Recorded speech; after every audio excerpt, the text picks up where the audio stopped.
Time is running out. America could collapse in weeks. We have some breaking news updates. Debt ceiling negotiation halted. Will remain on pause. Representative Garrett Graves, who has been leading debt ceiling talks between the Congress and the Biden administration, said Friday that Republicans would pause talks with Biden White House on debt ceiling negotiation. So you have left and right are pausing this negotiation. And we have less than a week left to figure this out before not only America, but the worldwide economy collapse. Biden, right now, he's in Japan, in Hiroshima. Republicans are obviously waiting for him to come back. So Biden is at the G7. You have world elite leaders gather in Portugal.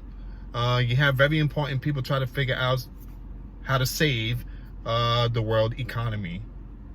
So let's see what's going on here. If you can, please share the video and prepping is the most important thing right now. And again, stay in prayer, stay in the Word of God.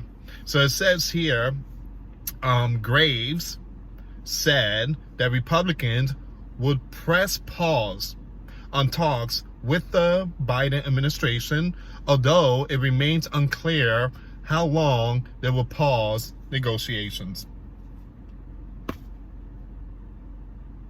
This thing could end up being for like weeks or months.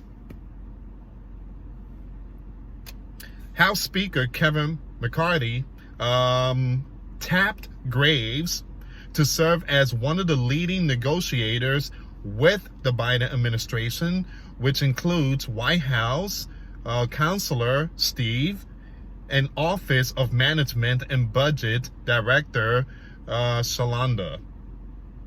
Now, the Louisiana Republican accused Biden administration of not negotiating in good faith. Reporters noted that until now, Graves has been mostly tight-lipped about negotiations. What's really going on here? What is really going on here? I mean, they have the world economy in the palm of their hands. Many Americans are concerned about their Social Security payments, food stamps, and SNAP, and others. It's not only Social Security here, guys, but the U.S. dollar and the stock market could crash. Give me a second. My phone is kind of I gotta fix something really quick here. There we go. And this is why I tell people to prep. Get ready. Because, I mean, at the end of the day, I mean, it's all a game to them. It's all a game to them. All right. So it's just unreasonable until people are willing to have reasonable conversations about how you can actually move forward and do the right thing. Then we are not going to sit here and talk to ourselves, he explained. So the Speaker of the House arrived at the Capitol after talks had broken down and said that the White House was simply not willing to accept spending cuts, to accept spending cuts at the levels Republicans are insisting upon. We got to get movement by the White House. And we don't have any movement yet. So yeah, we got to pause. It's not because they want to pause it. It's because they have no other choice. You have Biden. He does not want to negotiate whatever is on the table. Whatever the Republicans bring it on the table, Biden is saying, no, I don't want that. Well, we got to figure something out before June 1st. Biden is like, well, I got to go to Japan. Well, you got to fix America first. I got to go to Japan. Not looking good. Not looking good. He hasn't gone to Ohio or the southern border. And now he doesn't want to fix this issue. He's out there in Japan. And he's in Japan trying to figure out how to get more money, how to get more weapons for Ukraine. So we got to get movement by the White House. And we don't have any movement yet. So yeah, we got to pause. Yesterday, I really felt we were at the location where I could see the path. The White House is just, look, we can't be spending more money next year. We have to spend less than we spent the year before. It's pretty easy. All right. So once again, debt ceiling negotiations halted, will remain on pause. But I do have another article I want to read to you guys. Time is running out and America could collapse in weeks. Some of the world's top economic officials for the group of 7 nations just pressured Treasury Secretary Janet with the question of what is going to happen with America debt ceiling. According to the Washington Post, all of Janet's counterparts were aware of the potential global events if the U.S. were to default on its debt. So aware, in fact, that many asked her privately for updates on the status of negotiation between the White House and the House Republicans. According to one person familiar with the matter who spoke on the condition of anonymity to reflect private conversations, Janet told U.S. allies that she agreed that a default would be devastating and that resolving the debt ceiling was a top priority for the administration, the person said. If you listen to this part, 7 nations are calling the Treasury Secretary Janet and saying, hey, what's going on? What's going on? You know, you guys work something out. We need money. We need money for war. So, 7 nations. Why are these 7 nations getting involved in this? Again, guys, they need money. They need money for that biblical war that is going on. They want to suck up everything from the sleeping giant, the U.S. Remember, Nancy is not in charge anymore. It's Kevin. He's in charge. Yellen told U.S. allies that she agreed that a default would be devastating and that resolving the debt ceiling was a top priority for the administration. Talks over the debt ceiling also forced Biden to cut short his own foreign trip. Not really, because he's out there in Japan. Scrapping planned visit to Australia and Papua New Guinea. So he went to Japan. I don't know if he's going to Papua New Guinea. If he does, he really don't care about the sleeping giant then. If he goes to Papua New Guinea, he really don't care about the sleeping giant. So let's see, guys. Hopefully he come back.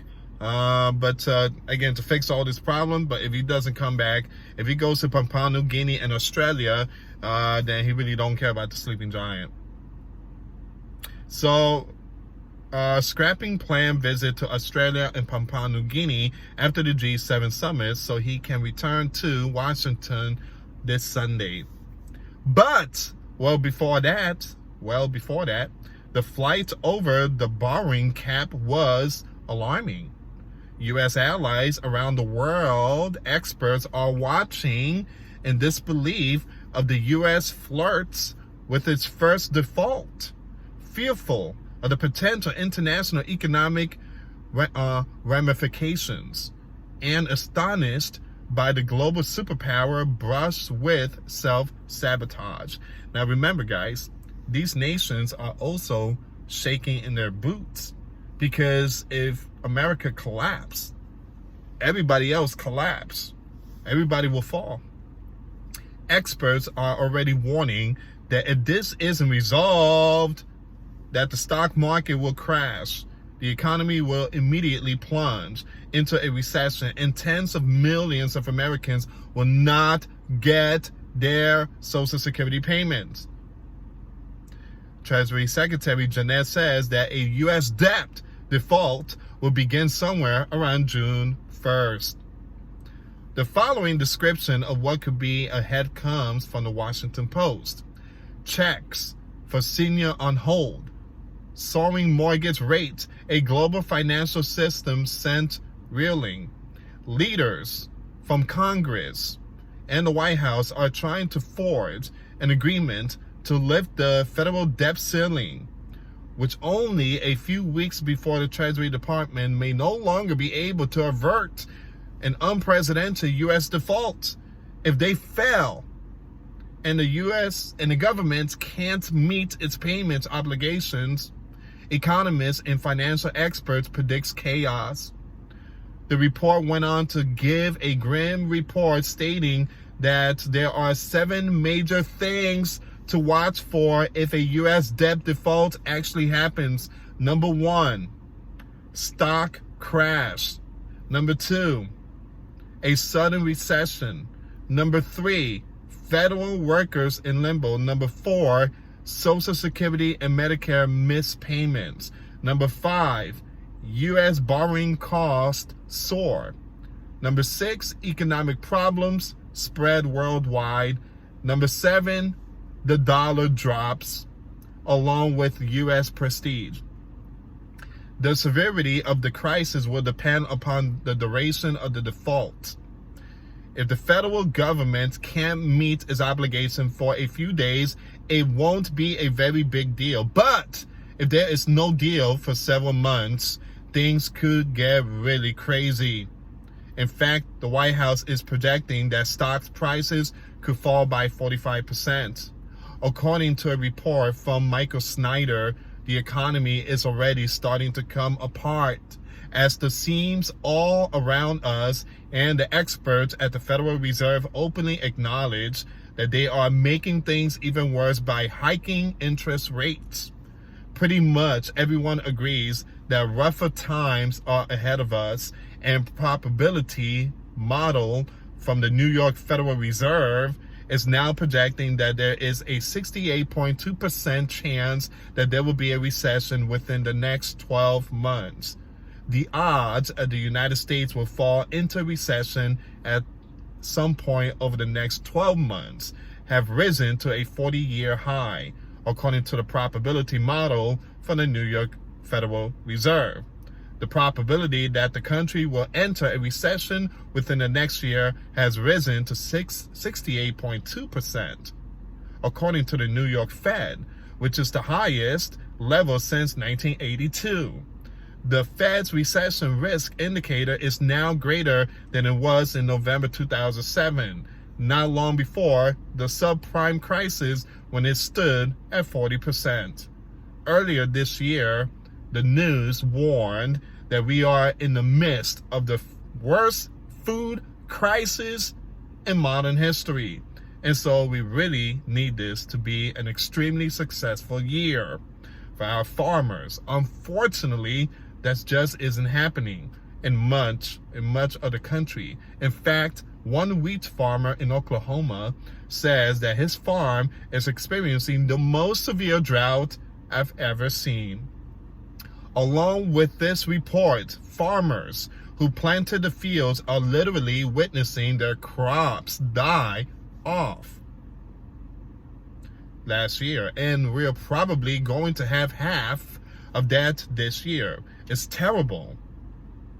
Another Oklahoma farmer, 23 years old, Jacob, is actually comparing current condition to the Dust Bowl of the 1930s.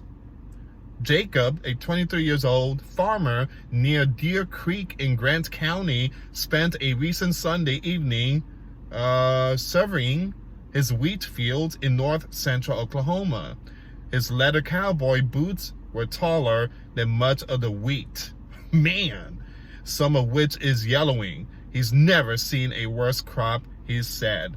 Famines, pestilence, earthquake, wars is all happening. All this lines up to scriptures. What's alarming about this statement is the fact that the Dust Bowl was a major environmental disaster that occurred during the Great Depression. History repeating itself. The Great Depression in the United States producing a period of severe dust storms and drought that affected the Great Plains region, primarily in the 1930s. The combination of poor land management practices, prolonged drought, and high winds caused massive soil erosion, resulting in vast dust storm that swept across the region. Is this yet another warning to America that time is running out and the great empire that once demonstrated strength and power near her end? Could we experience another Great Depression along with disasters we experienced in the past? We better hope the politicians in Washington are able to once again put a quick band-aid on this event or on this wound of the economy, because the lifeline of America is looking bleak. Look out, America.